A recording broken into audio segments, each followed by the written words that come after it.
ہماری ذمہ داری کیا ہے؟ ہماری کچھ ذمہ داریاں ہیں، شرعی لحاظ سے بھی، قومی لحاظ سے بھی، اخلاقی لحاظ سے بھی، قانونی لحاظ سے بھی۔ اگر ہم ان ذمہ داریوں کو پورا کریں تو گرمی کی شدت سے بچا جا سکتا ہے۔ آج کل ہر آدمی گرمی کی بات تو پیٹتا ہے، لیکن اس گرمی کو ختم کرنے کے لیے اپنے حصے کا چراغ جلانے پہ ہم تیار نہیں ہیں کہ جو میرے حصے کا کام ہے میں تو کروں۔ میں مثال دے رہا ہوں، یہ مجھے بوتل دکھائیں، یہ ہم شربت کی بوتل لیتے ہیں، اس میں کولڈ ڈرنکس بھی مل جاتے ہیں، ہمیں شربت بھی مل جاتے ہیں اور چیزیں، اور ہم اس کو جا کر باہر پھینک دیتے ہیں پانی پینے کے بعد، شربت پینے کے بعد۔ کیوں بھائی جی؟ فارغ ہو گئی، آپ سے فارغ ہو گیا ہے نا۔ ہو سکتا ہے یہ کتنے لوگوں کا ایک بوتل کا ٹھنڈا پانی اپنے پاس رکھنا خواب ہو جو آپ کے پاس نہیں ہے۔ تو یہ بوتلیں آپ منرل واٹر کی ہیں، کولڈ ڈرنکس کی ہیں، ان کو صاف کر کے آپ پانی سے بھر کے فریج میں رکھ دیں۔ آپ باہر نکل رہے ہیں اور آپ نے جانا ہے کسی جگہ، تو یہ 10 بوتلیں، 6 بوتلیں، 5 بوتلیں اپنے ساتھ شاپر پہ رکھ لیں۔ کوئی آپ کو مزدور نظر آئے، کوئی آپ کو مستری نظر آئے، کوئی راستے کا فقیر نظر آئے، کوئی ٹریفک وارڈن نظر آئے جو 8 گھنٹے ٹھہرا ہے جہاں ہم 8 منٹ نہیں ٹھہر سکتے، آپ ایک پانی کی بوتل اسے دے دینا۔ ہم اپنے حصے کے چراغ جلانے پہ تیار نہیں ہیں۔ کیا ٹھنڈے پانی کو اللہ کے رسول کی طرف سے نعمت نہیں فرمایا گیا؟ تو ہم اپنے پاس 2 بوتلیں بھی ہر بندہ اپنے گھر میں رکھے، اور گھر میں 10 آدمی ہیں تو یہ 2 بھی بندہ رکھے تو کتنی بوتلیں ہو جائیں گی؟ یہ 20 بوتلیں تو ہم دے رہے ہیں اپنے گھر سے۔ ایک گھر سے 20 بوتل روزانہ آپ پانی کو عام کریں تو گرمی لگ بھی رہی ہو اور بندہ ٹھنڈا پانی نوش کر لے نارمل سا، اتنا ٹھنڈا بھی نہ ہو کہ اگلے کو بخار ہو جائے، نارمل سے بندہ پی لے تو گرمی کا کچھ نہ کچھ عرصہ تو ختم ہو جاتا ہے نا۔ ہم اپنے حصے کا کام کرنے پہ تیار نہیں ہیں۔ سائنسدان کہہ رہے ہیں کہ جو پاکستان کی گرمی ہے اس میں بنیادی وجہ، ٹھیک ہے مغربی جنگیں ہیں اور فلاں ہے اور فلاں ہے، لیکن اس میں ایک درخت کا اگانا اور کاٹنا بھی وجہ ہے۔ یہ جو گرینری ہمیں ضرورت ہے، ہماری نیڈ ہے، کالونیاں مرنی ہے 1000 درخت کاٹ دو، یہاں پر کوئی جگہ تعمیرات ہو رہی ہیں فلاں کر دیں، ہم نے یہ گرینری ختم کی ہے۔ تو کہتے ہیں آئندہ 30 سالوں کے اندر پاکستان میں 30% گرمی زیادہ ہو جائے گی۔ تو آپ مجھے بتائیں کیا حالات ہوں گے بندے کے؟ جسم سردی میں یا گرمی میں 37 سے لے کر 38 کے درمیان رہتا ہے جسم کا پارا، موسم کے لحاظ سے ہمارا جسم اس کو مینٹین کرتا ہے۔ یہ دگنا ہو گیا تو بندے نے بچنا کہاں ہے؟ یہ اس سے تھوڑا بہت زیادہ ہو گیا تو بندے نے بے ہوش ہو جانا ہے۔ تو ہم اپنا خود اندازہ لگا لیں کہ ہم نے کیا کی۔ ہمیں چاہیے ہم راستے میں جاتے ہوئے درخت اگائیں، نہیں تو اپنے گھر میں اگائیں، نہیں تو اپنے کھیت میں اگائیں، اپنے کسی باغیچے میں۔ درخت جو آکسیجن پیدا کر رہا ہے اس سے گرمی کی شدت کم ہوتی ہے۔ اور میں آپ کے سامنے حدیث پاک سے رکھوں گا، اللہ کے رسول صلی اللہ علیہ وسلم کی تعلیمات سے درخت اگانا، گرمی میں سر پر کپڑا رکھنا، گرمی میں سواری کے ساتھ نماز پر آنا، گرمی کے اندر ان تمام ماحولیات کو دیکھنا اور گرمی میں سائے کو نعمت قرار دینا، یہ حدیث نبویہ سے ثابت ہے، سرور کائنات صلی اللہ علیہ وسلم کی تعلیمات سے۔ ہم سمجھتے ہیں کہ صرف رسول اللہ کی طرف سے ہمیں نماز کا حکم ملا ہے، روزے کا ملا ہے، اذان کا ملا ہے اور بس عبادات کا ہے۔ بھائی عبادات کا بھی ہے لیکن وہاں معاملات کا بھی ہے نا۔ ہم باقی معاملات میں بھی رسول اللہ صلی اللہ علیہ وسلم کو فالو کریں اور شریعت کو سامنے رکھیں تو یقین مانیں ہماری جسمانی ضرورتیں بھی پوری ہوں، روحانی ضرورتیں بھی پوری ہوں، ماحولیاتی ضرورتیں بھی پوری ہوں۔ میں ایک حدیث پاک آپ کی خدمت میں رکھتا ہوں۔ یہ جو گرمی کی وجہ بتائی ہے، جہنم کا سانس لینا، سانس چھوڑنا، کیا اس سے بچنے کی بھی کوئی ترکیب احادیث پاک میں ہے؟ جی بچنے کی کئی تراکیب احادیث پاک میں موجود ہیں۔ رسول اللہ صلی اللہ علیہ وسلم کی تعلیمات سے اگر ہم دیکھیں تو فرمایا کہ یہ جو دنیا کی آگ ہے، یہ حدیث پاک ہے صحیح مسلم کی، حضرت ابو ہریرہ راوی ہیں، رسول اقدس صلی اللہ علیہ وسلم ارشاد، سیدنا عدی بن حاتم راوی ہیں رضی اللہ عنہ، وہ ارشاد فرماتے ہیں اللہ کے رسول صلی اللہ علیہ وسلم نے فرمایا کہ دوزخ کی آگ تو بہت سخت ہے، یہ اسی بنیاد پر اس نے سانس لیا اور گرمی پیدا ہو گئی، تو آپ لوگ دوزخ کے گرمی کے ماحول اور آگ سے بچ سکتے ہیں اگر تم کوشش کر لو۔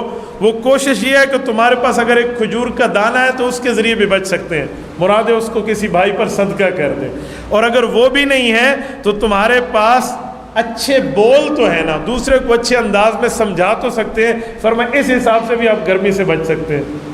تو ہمیں رسول اللہ صلی اللہ علیہ وسلم نے ماحول کو مینٹین رکھنے کی ترغیب بھی دی ہے اور اپنے ایمانی ماحول کو صحیح رکھنے کی بھی اس میں ہمارے لیے احکام اور واضح پیشن گوئی ہے۔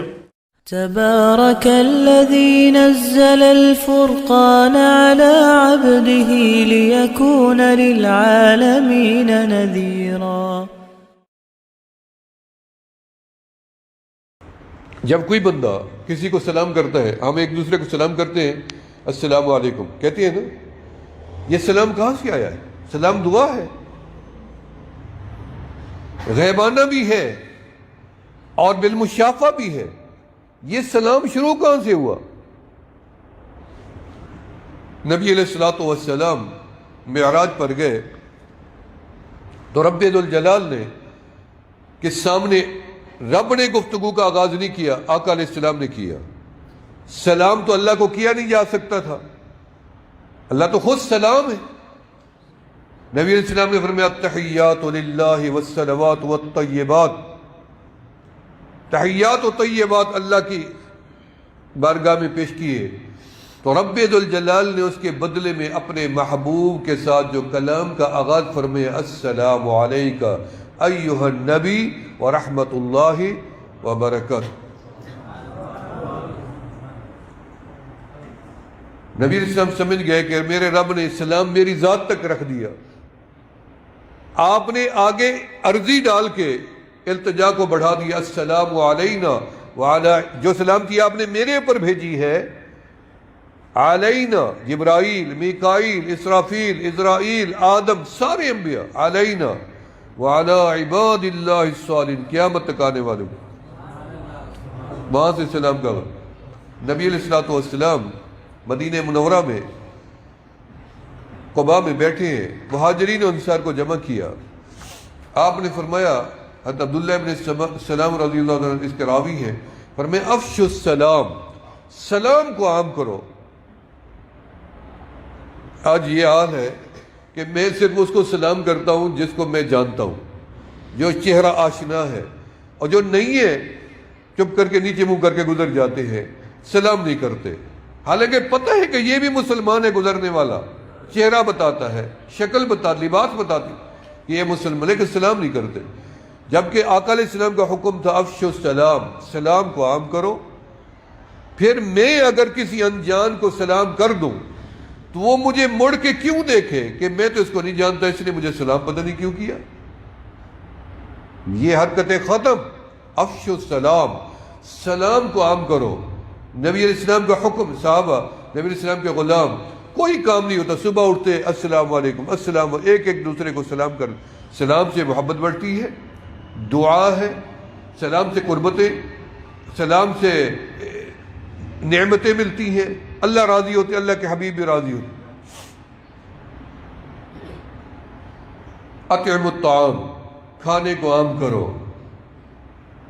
فصلوا باللیل والناس نیام، پھر رات کو اٹھ کے کبھی 2 رکعت سجدہ تہجد کی نوافل پڑھ لیا کرو۔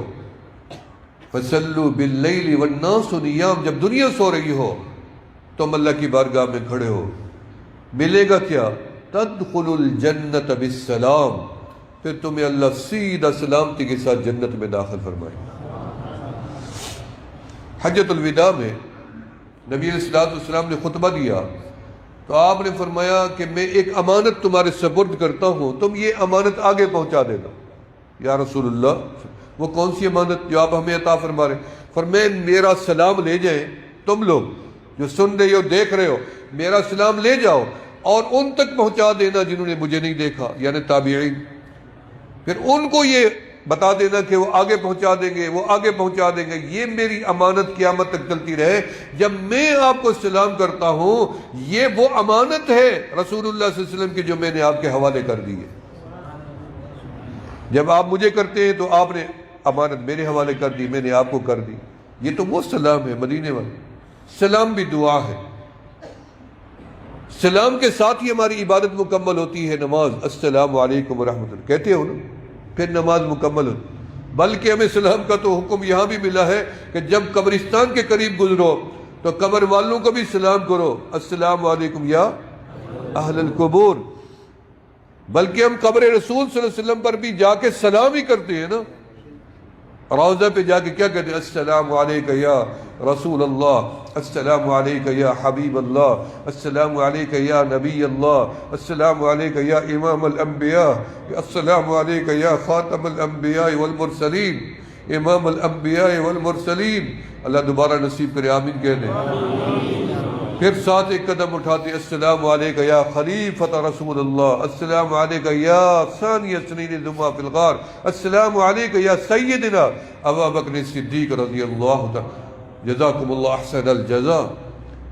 پھر ایک قدم پیچھے سیدنا عمر فاروق کو سلام کرتے، پھر سیدنا جبرائیل کو سلام کرتے، پھر میکائیل، السلام علیکہ یا میکائیل یا اسرافیل یا عزرائیل، ان کو سلام کرتے، یا ملائکۃ المقربین، سب کو سلام کرتے۔ یہ سلام ہے، یہ تو چلتا رہے گا۔ پھر جنت میں جب ہم جائیں گے یہی سلام تم نے عام کیا، جنت میں ہم پہنچتے جائیں گے، رب ذوالجلال جب جنت میں تشریف فرما ہوں گے، آتے ہی فرمائیں گے اللہ تعالیٰ سلام قولا من رب الرحیم۔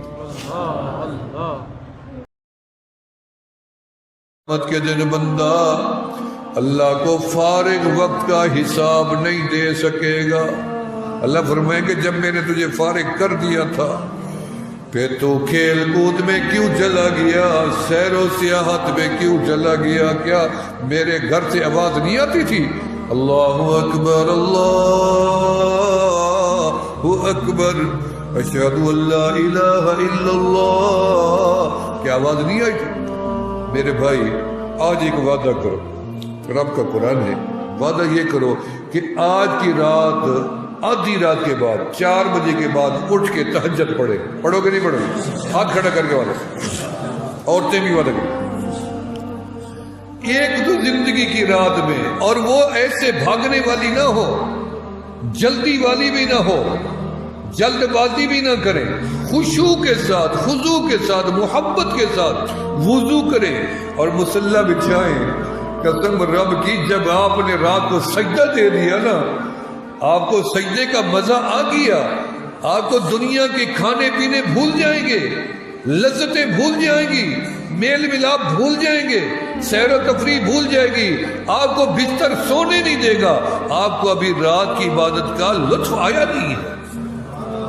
آپ ایک دفعہ شوق سے میرے اللہ کے آگے سجدہ تو کر کے دیکھیں، جب ساری دنیا بستر پہ سو رہی ہو اور تو اللہ کا بندہ، اللہ کی بندی وضو کر کے مصلی بچھا دے اور کہہ دے سبحان ربی الاعلی،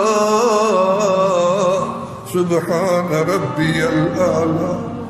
اللہ فرماتے میرا بندہ تو نے وقت پہ میرے کنڈا کھٹکا دیا، میں تو انتظار میں تھا، ہے کوئی جاگنے والا، ہے کوئی میری طرف دیکھنے والا، ہے کوئی سجدہ دینے والا، ہے کوئی دامن پھیلا کے مانگنے والا؟ تو رات کو اٹھ سجدہ دے، تو اپنی ساری دن کی پریشانیاں بھول جا، رات کو تو نے سارے معاملات رب کے سپرد کر دیے۔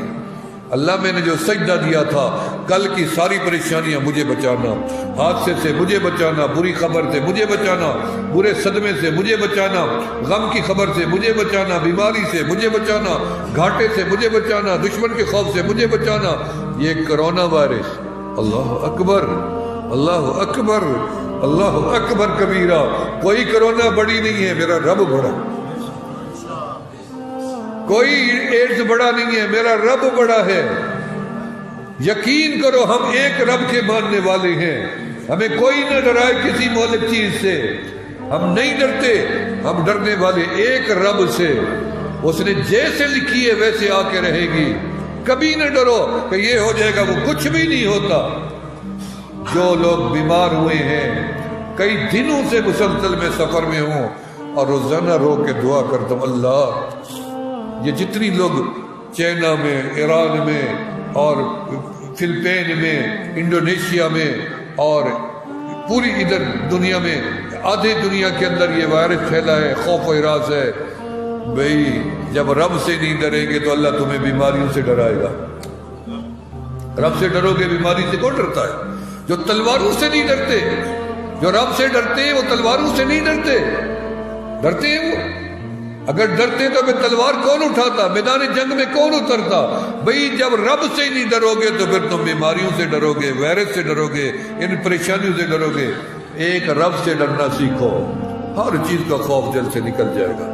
مجھے تو کسی چیز کا ڈر نہیں، میں تو آیت الکرسی پڑھتا ہوں، سینے پہ دم کرتا ہوں، اللہ کے حوالے ہو جاتا ہوں۔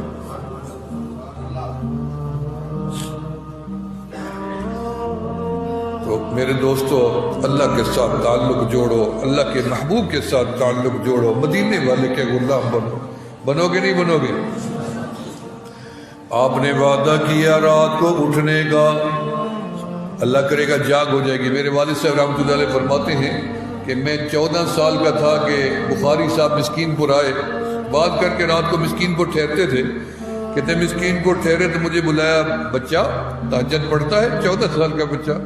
والد صاحب ہنسنے لگے، میری تو آنکھیں نہیں کھلتی، میں تہجد کیسے پڑھوں گا؟ فرمایا اچھا بیٹا، رات تیری جاگ ہو جائے گی لیکن باہر آ جانا میرے ساتھ نماز۔ فرمایا میں سویا، ٹھیک 3:30 بجے میری آنکھ کھل گئی، اللہ والوں کی نظر جو پڑی۔ وضو کیا، میں آیا، بخاری صاحب وضو کر کے مصلی بچھا رہے تھے، مجھے جگہ دکھائی، فرمایا آ گیا بیٹا؟ میں نے کہا ہاں جی۔ فرمایا ساتھ ٹھہرو، میں ساتھ ٹھہرا۔ 14 سال کی عمر سے لے کے 66 سال کی عمر تک تہجد قضا نہیں ہوئی۔ یہ مزہ ہے۔ ہم تو نماز کو بوجھ سمجھتے ہیں، فرض کو بوجھ سمجھتے ہیں۔